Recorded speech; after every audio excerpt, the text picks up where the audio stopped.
The first thing Lyra Vance registered was pain, a dull, throbbing ache that radiated from her left shoulder down to her fingertips. The second thing was warmth, an unusual, encompassing warmth that pressed against her legs, her arms, even the edge of her pillow. Her eyes fluttered open to the sterile white ceiling of the medical bay aboard the Traverse, the colony ship that had been her home for the past 2 years. The soft hum of life support systems filled the air, punctuated by the rhythmic beeping of a monitor somewhere to her right. She tried to sit up, but something heavy pinned her down. Lyra's gaze drifted downward, and her breath caught. They were everywhere. Curled on her lap was Cub Threll, the smallest of the Carthene young, barely the size of a house cat, his midnight blue fur rising and falling with each peaceful breath.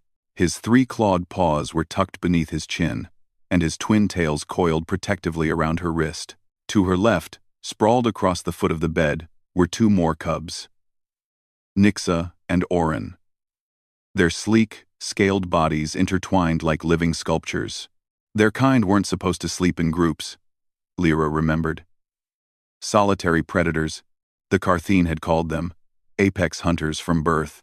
Yet here they were, piled atop one another like puppies. She counted 9 in total. 9 cubs she'd pulled from the wreckage of the science station 3 weeks ago. 9 tiny, terrified predators whose parents had been lost when the station's reactor went critical. Lyra's throat tightened. She remembered the fire, the collapsing corridors, the way the emergency klaxons had drowned out their frightened cries. She'd gone back for them. 4 times, each trip deeper into the inferno, each time dragging out 2 or 3 cubs while her hazard suit screamed warnings about radiation levels and structural instability. The 5th trip had been for Cub Threll. The station had collapsed as she'd stumbled out, clutching the tiny, whimpering creature to her chest. Something had struck her a support beam. Maybe. Or falling debris. She didn't remember much after that. "You're awake." Lyra's head turned toward the voice. Dr. Mevin stood in the doorway, his elongated frame nearly brushing the top of the entrance. The Euloran physician's 4 eyes blinked in sequence as he approached, his expression unreadable. "How long?" Lyra's voice came out raspy. 18 days. Mevin gestured to the cubs with one of his secondary limbs. "They haven't left. We tried to relocate them to proper habitats, temperature-controlled, species-appropriate nutrition stations, socialization protocols. They refused to eat. Some became aggressive." Lyra glanced down at Cub Threll, who stirred slightly at the sound of voices but didn't wake. Aggressive? The Carthene matriarch came personally to retrieve them. Threll bit her. Mevin's mandibles clicked his species equivalent of a dry laugh. A cub bit a matriarch. It's unprecedented. So we allowed them to remain here. And suddenly they began eating again. Sleeping. Healing. Lyra carefully stroked Threll's head with her good hand. His fur was impossibly soft, like silk woven from shadow. A low, rumbling purr emanated from his chest, a sound that shouldn't have been comforting given that his species had evolved to hunt prey 3 times their size, but somehow was. "They imprinted on you," Mevin continued, moving to check her vitals on the monitor. "The xenopsychology team believes it's because you were the first thing they saw after the trauma. The first source of safety. Humans have an unusual warmth, Lyra Vance. Not just thermal, something else. We're not special," Lyra murmured, though her hand continued its gentle motion across Threll's head. We don't leave people behind. Not if we can help it." Mevin's eyes focused on her with an intensity that made her uncomfortable. "Your species calls it instinct. We call it madness. You went into a collapsing station, twice the lethal radiation dose. Structural collapse imminent. For predator cubs, not even your own species. They were children. They were statistical losses." Lyra's jaw tightened. "Not to me." A soft chirp interrupted them. Cub Threll's eyes opened bright amber irises that caught the medical bay's light and reflected it back like twin suns. He looked up at Lyra, and his twin tails uncurled, waving slowly.